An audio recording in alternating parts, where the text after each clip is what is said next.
오늘 본문 첫 구절인 34절을 보면 예수님께서 누군가를 가리켜 독사의 자식들아 이렇게 말씀하셨습니다. 우리가 듣기에는 거친 말씀입니다. 독설이라고 할 수 있습니다. 사전에 따르면 독설이란 남을 사납고 날카롭게 매도하는 말이다. 그 매도는 뭐냐? 역시 사전에 따르면 심하게 욕하거나 꾸짖음을 의미합니다. 따라서 독설이란 남을 사납고 날카롭게 욕하거나 꾸짖는 말이라는 뜻입니다. 오늘은 예수님의 이런 독설에 대해서 생각해 보려고 합니다. 본문을 둘로 나눠 살펴보겠습니다. 첫째는 누구에게 하신 말씀인가? 둘째는 말씀의 의미가 무엇인가? 첫째입니다. 이 말씀을 누구에게 하셨는가? 예수님께서 독사의 자식이라는 이 독설을 누구에게 말씀하셨는가? 오늘 본문은 마태복음 12장 22절에서 시작된 사건의 마지막 부분에 해당하는 말씀입니다. 따라서 22절부터 보면 예수님께서 누구에게 이 독설을 말씀하셨는지 알 수 있습니다. 22절, 23절을 보면 예수님께서는 눈도 멀고 말도 못하는 병자를 고쳐주십니다. 사람들은 이 불치의 병자가 고침을 받자 깜짝 놀랐습니다. 눈도 멀고 말도 못하는 병자를 고친다는 것은 그 당시는 물론이고 오늘날에도 고치기 매우 힘든 불치의 병이기 때문입니다. 그렇게 예수님께서 이 병자를 고치시자 예수님에 대한 많은 사람들의 인식이 바뀌게 됩니다. 마태복음을 보면 이 사건은 예수님에 대해서 무리, 즉 많은 사람의 인식이 한꺼번에 바뀌게 되는 첫 계기입니다. 많은 사람들은 누구나 이렇게 눈 멀고 말 못하는 병자를 고칠 수 있는 것은 의술로 되는 것이 아니고 다윗의 자손이라야 가능한 일이라 생각하기 시작했습니다. 그럼 다윗의 자손이란 무슨 뜻일까? 이것은 단순히 예수님의 조상이 다윗 왕이었다는 의미에 그치는 게 아닙니다. 이것은 구약 성경에서 예언한 말씀을 담고 있는, 함축하고 있는 표현입니다. 구약 성경에서는 장차 다윗의 자손 중에서 다윗 같은 분이 오셔서 하나님 나라를 세우고 영원한 그 나라를 영원히 다스릴 것이다. 이렇게 예언했습니다. 그러기에 다윗의 자손이란 말은 하나님께서 약속하신 그 왕이신 구원자, 즉 메시아를 의미하는 겁니다. 이처럼 많은 사람들은 이 병자를 고친 사건을 계기로 예수님이 메시아가 아닐까라고 생각할 수 있는 자리에 이르렀습니다. 그런데 모든 사람이 예수님에 대해서 같은 인식을 갖고 있지는 않았습니다. 오히려 정반대로 자신들의 인식을 표현한 사람들도 있었습니다. 그들은 다름이 아니라 바리새인들이었습니다. 이들은 예수님에 대해서 일반적인 그 많은 사람들과는 전혀 다르게 생각했습니다. 그들의 생각이 어떠한가? 24절을 해서 알 수 있습니다. 이들은 예수님께서 다윗의 자손일 수 있다라고 생각하기는커녕 예수님을 아주 악한 분이라고 몰고 갔습니다. 그들은 예수님께서 귀신의 왕의 도움을 받아서 눈 멀고 말 못하는 병자를 고친 것이라고 말합니다. 그러자 예수님께서는 이들의 악하고 거짓된 주장을 들으시고 그들의 주장이 정말 거짓되고 악하다는 것을 논리적으로 반박하시고 그들을 질책하시는 내용이 25절부터 오늘 본문의 끝인 37절까지입니다. 그래서 예수님은 이 말씀 가운데서 바리새인들에게 이 독설적인 표현, 독사의 자식들아 하는 이 표현을 써가시면서 나무라신 겁니다. 28절과 31절 보시면 예수님께서는 성령 하나님의 도움으로 병자를 고치셨습니다. 그런데도 바리새인들은 귀신의 왕의 도움으로 병자를 고치셨다고 새빨간 거짓말을 한 것입니다. 그럼 바리새인들은 몰라서 그렇게 말한 것일까요? 아닙니다. 이들은 많은 사람들이 예수님을 메시아로 받아들일까 봐 두려워서 의도적으로 거짓 주장을 한 것입니다. 그러기에 예수님은 이 바리새인들을 향하여 너희가 행하는 짓은 성령 하나님을 모독한 일이므로 결코 용서를 받지 못한다. 이렇게 31절에서 선언하셨습니다. 그럼 두 번째로 이렇게 말씀하신 그 의미는 무엇인가? 이제 우리는 이 독설이 포함되어 있는 예수님의 말씀의 의미를 좀 살펴봐야겠습니다. 혹시 우리 중에 어떤 분은 예수님의 말씀에 대해서 이렇게 생각할 수도 있을지 모릅니다. 예수님이라면 예수님답게 좀 부드럽게 말씀하시면 더 좋지 않았을까? 그렇게까지 심하게 독사의 자식이라는 독서적인 표현까지 말씀할 필요가 있었을까? 생각은 자유니까 여러분이 그렇게 생각하는 것까지 탓하지는 않겠지만 그런 생각이 바람직하거나 마땅한 생각은 아니라는 점은 제가 말씀드리고 싶습니다. 여러분 생각해 보십시오. 여러분의 생각에서 어디까지가 예수님 다운 겁니까? 그리고 어느 정도로 말해야 부드러운 겁니까? 사람마다 그 기준이 다릅니다.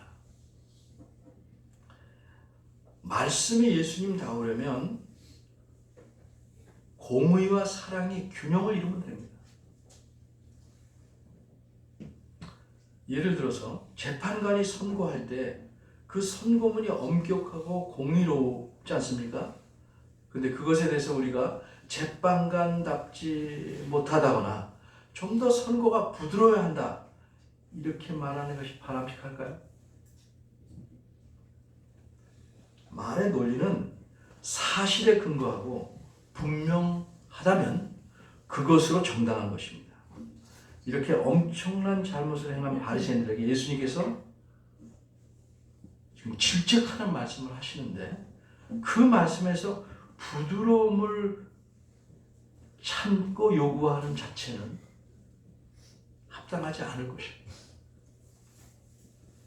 바리새인들이 어떤 사람들입니까? 이들은 예수님이 행하시는 일에 대해 주로 불평하고 트집을 잡은 사람들입니다. 자신들은 하나님을 잘 믿는다고 자부하면서도 하나님께서 보내신 분 예수님을 배척하고 그가 베푸신 은혜와 자비로우신까지 트집 잡았습니다. 본문이 속해 있는 마태복음 12장만 보더라도 1절을 보면 예수님께서 제자들과 함께 안식일에 밀밥 사이로 가셨습니다. 제자들이 배가 고파서 이삭을 잘라 먹었습니다. 그러자 바리새인들이 예수님에게 불평을 늘어놓습니다. 왜 남의 집 이삭을 잘라 먹느라 불평한 게 아닙니다. 안식일에 하지 않아야 될 일을 했다고 질타합니다. 지나가면서 이삭을 따먹는 것은 우리나라와는 달리 무슨 포대에 싸담는 게 아니고 배고파서 따먹는 것은 유대나라에서는 전혀 문제 삼지 않는 자연스러운 일입니다.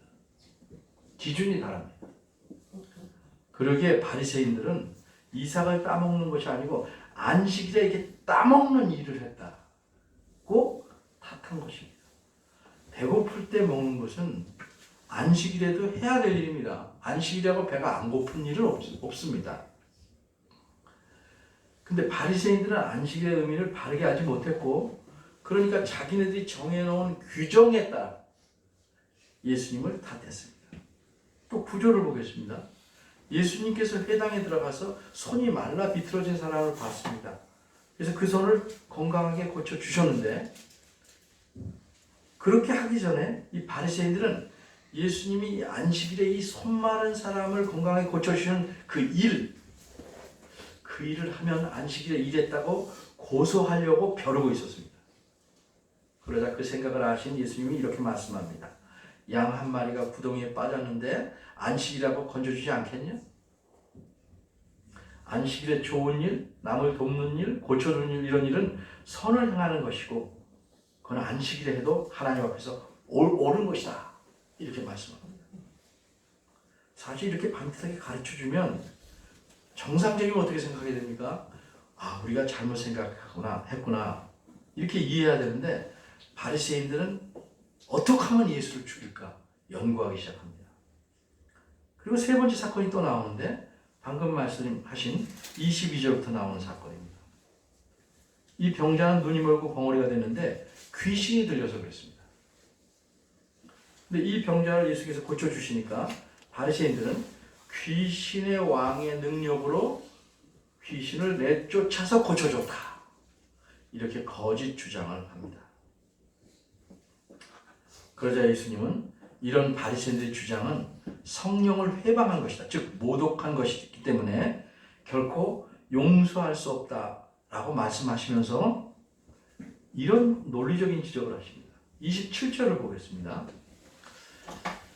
하나님께서는 참 병들고 아픈 사람들을 고치기 위해서 그런 은혜를 베풀기 위해서 이 바리새인들 가운데서도 어떤 사람들에게 능력을 주셔서 귀신을 내쫓도록 하셨습니다.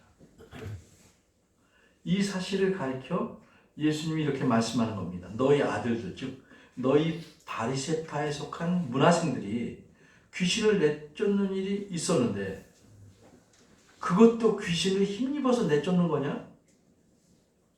그것은 하나님의 능력으로 그렇게 한다고 너희가 우리가 이렇다 이렇게 자랑하면서 왜 내가 한 일은 어째서 귀신을 힘입어서 그렇게 했다고 말하는 거야?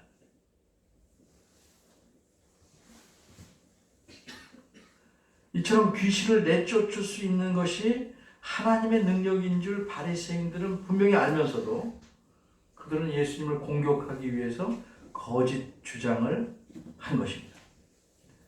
그래서 예수님께서는 질서정연하게 반박할 수 없는 논리로 쭉 말씀하고 계신 겁니다. 귀신은 귀신을 내쫓을 수 없다. 그럼 귀신의 나라가 무너진다. 귀신을 내쫓는 일은 그리고 좋은 일이니까 좋은 일은 귀신이 할 수 없는 일. 좋은 일은 오직 성령 하나님께서만 하시는 일이다 하는 논리를 펼치십니다. 사람이 몰라서 혹은 일시적으로 잘못 생각해서가 아니라 분명히 알면서 의도적으로 악한 마음을 먹고 성령님께서 하신 일을 부정하는 것, 그게 용서받지 못할 성령을 모독하는 것이다. 이렇게 말씀합니다. 33절을 보겠습니다.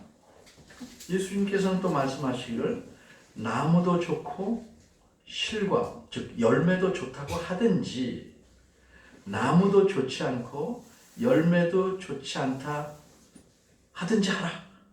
이렇게 말씀합니다. 이 말씀을 오해하는 사람이 많습니다. 어떻게 오해하냐면 나무는 꽤 좋은데 열매가 나쁘다 이렇게 말하든가 나무는 나쁜데 다행히 열매는 좋다는 식으로 애매모호하게 말하지 말고 이쪽 저쪽이든 분명하게 택해서 말하라 이렇게 오해합니다. 이런 뜻 아닙니다.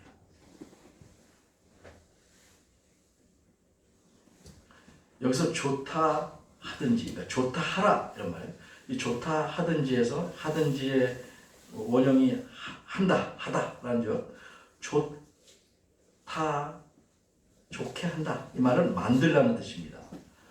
따라서 예수님의 말씀의 뜻은 뭐예요? 너희가 나무를 좋게 만들어라. 너희가 나무를 좋게 만들든지 이런 말이에요. 나무를 좋게 만들어라. 그러면 열매도 좋을 것이다. 너희가 나무를 나쁘게 만들면 열매도 나쁠 것이다. 이런 얘기입니다. 왜 그러냐면 나무가 어떤지는 그 열매로 알 것이기 때문이다. 이처럼 사람을 나무에 비유했습니다. 그럼 예수님 보시기에 바리새인들은 자신들을 못되게 만들어가는 사람들입니다. 그러니까 그 열매는 지금 나쁠 수밖에 없다는 거죠. 지금 그렇게 말하면. 사람이 자신을 만들어가는 게 뭐예요? 마음을 어떻게 만들어가느냐 하는 거죠. 어떻게 취하느냐, 어떻게 갖고 가느냐에 따라서 열매가 달라질 수밖에 없다는 의미입니다.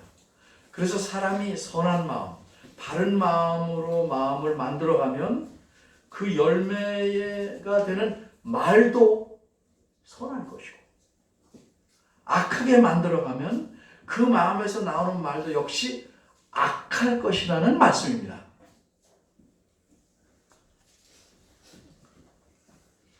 그러니까 34절의 말씀의 의미는 이렇습니다. 너희 바리새인들은 마음을 그렇게 악하게 만들어 와서 마음이 악하니까 성령을 모독하는 이 말을 한 것이다. 그래서 그 점에 대해서 내가 놀라진 않는다 이게. 너희가 마음을 악하게 만들었으므로 그 마음의 열매인 말이 선할 수가 없다. 마치 그릇에 물을 계속 부으면 흘러 넘치듯이 마음에 가득하게 차면 입이 그 마음에 있는 것을 말할 수밖에 없기 때문이다. 이런 의미입니다. 그래서 바리새인들은 이렇게 마음에 가득하게 자기 마음을 나쁘게 만들어서 가득한 것을 내뱉는 바리새인들 가리켜 독사의 자식이라고 말씀합니다. 이 독사의 자식이라는 말은 마태복음에 3번 나옵니다. 한 번은 세례 요한이 사용했습니다. 그리고 오늘 본문인 이 34절과 저 뒤에 23장 33절에서 예수님께서 2번 사용해서 모두 3번 사용했습니다. 근데 이 3번 사용된 표현이 우리말에서는 한 번을 다르게 표현했습니다. 저쪽 뒤에서는 좀 다르게 표현했습니다. 그런데 원문에서는 모두 똑같습니다. 우리말에서는 2번은 처음 2번은 독사의 자식들, 23장에서는 독사의 새끼들 이렇게 표현해서 자식, 새끼 이런 말이라는 게 어때요? 어감이 욕 같은 어감이 들잖아요. 우리말로. 그렇죠? 이 자식이 그거 좀 나한테 이렇게 욕하는 것으로 듣지 않습니까? 근데 원문을 그대로 직역하면 그런 어감이 줄어듭니다. 원문으로는 이거요. 독사들의 자손들입니다. 어감이 줄지요? 자손들은 욕이 아니니까. 그러니까 독사들에 비유한 거죠. 독사들의 자손들, 이 말은 거칠기는 하지만 욕은 아닙니다. 독사라는 그 도구로 사람에게 치명적인 해를 입히므로 바리새인들이 하는 짓거리를 거기에 비유해서 말씀하신 겁니다. 게다가 옛날에 사탄이 뱀을 통해서 사람을 유혹했죠. 그래서 그 뱀의 자손들이라는 표현을 사용하셔서 너희 바리새인들은 사탄에 속한 자들이다를 의도하셨습니다. 요한복음 8장을 보시면 잘 우리가 알 수 있습니다. 이게 예수님의 생각입니다. 바리새인들은 사탄에게 속한 자들이기 때문에 자신들의 마음을 악하게 만들어 왔고 결국 그 마음에서 하나님께서 행하신 일마저 부인하고 모독하는 말을 내뱉을 수밖에 없게 된 것이다. 이렇게 지적하신 겁니다. 그럼 바리새인들이 정말 그렇게 악한 사람인가요? 예수님은 그렇게 보셨어요. 그런데 사람들은 그렇게 안 봅니다. 바리새인들은 겉보기에는 전혀 다른 사람이었습니다.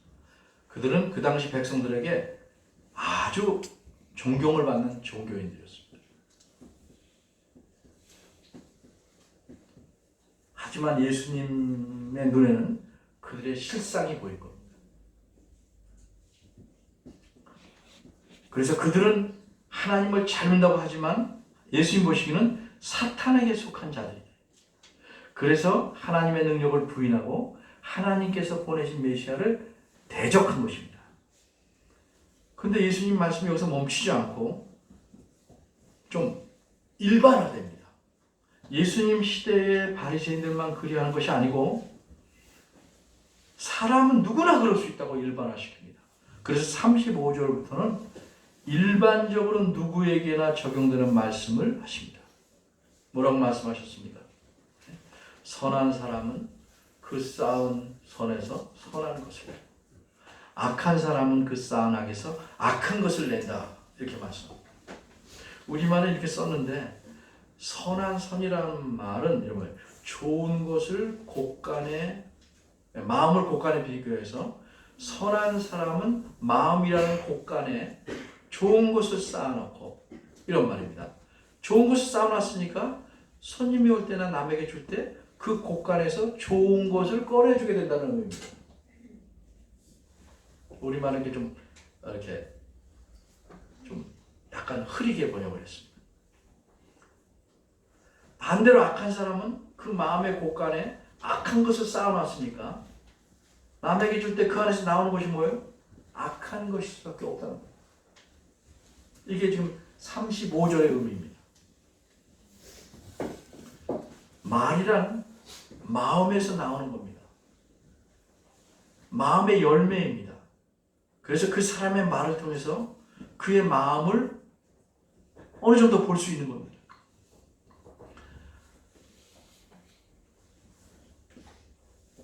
악한 말이라는 건 혀가 꼬여서 나오는 실수가 아닙니다.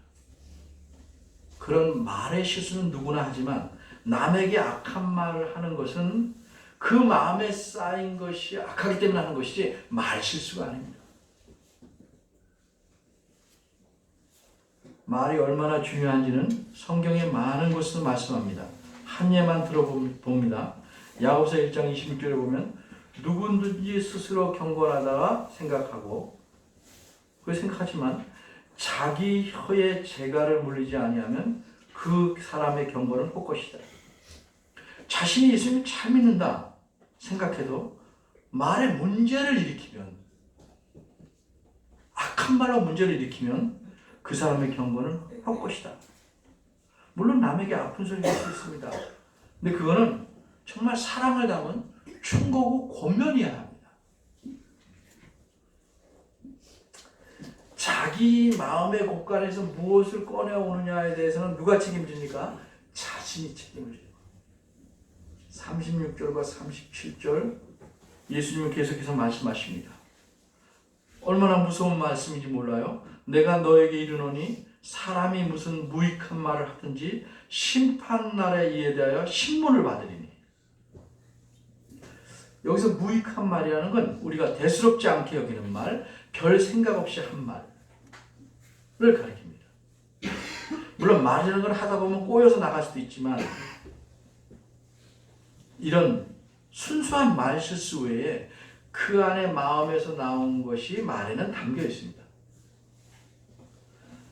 말이란 그 말의 표현 자체만 가리키는 게 아니고 여기서 말하는 말은 거기에 담긴 생각과 사고를 포함하는 겁니다.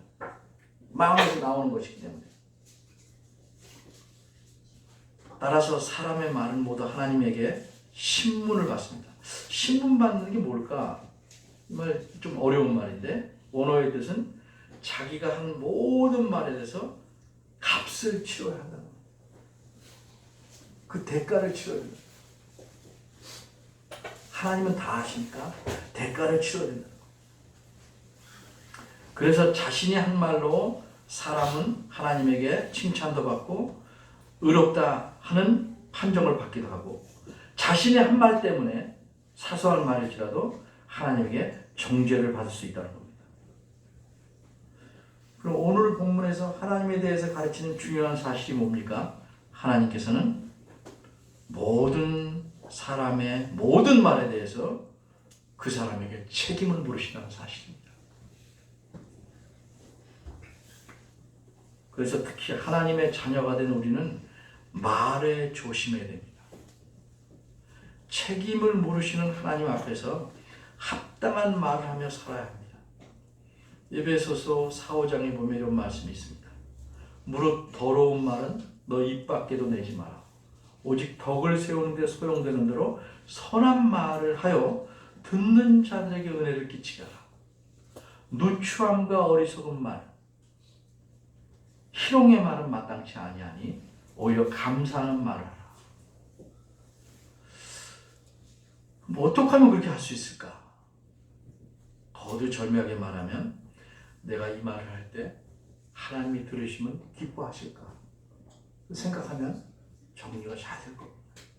그렇게 생각하고 말하면 훨씬 우리가 선한 말을 할 수 있을 것입니다. 사람 마음속에 선만 쌓아놓은 사람이 어디 있겠습니까?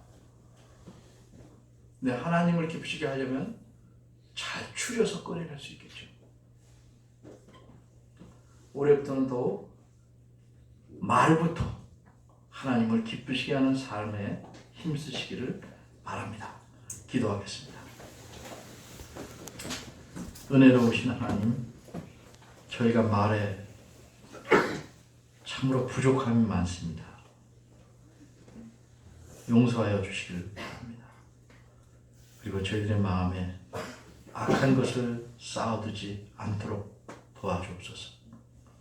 저희가 말로 여러 사람을 아프게 하고 상하게 하고 괴롭게 하기도 합니다.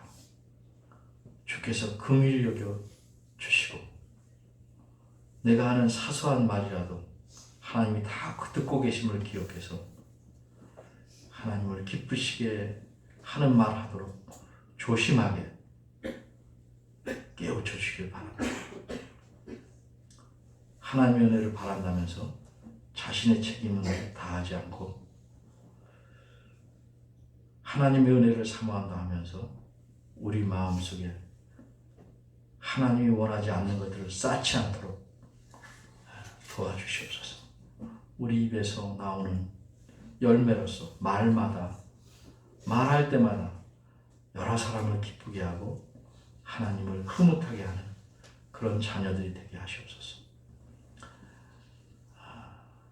이번 명절에 또 친척들과 함께 지낼 때 혹시 저희 마음속에서 악한 말과 가시돋친 말로 다른 사람들을 상처 입히지 않았는가 돌아보게 하시고 회개하고 또 가능하면 본인들에게 사과해서 하나님을 기쁘시게 하는 저희들 되길 원합니다.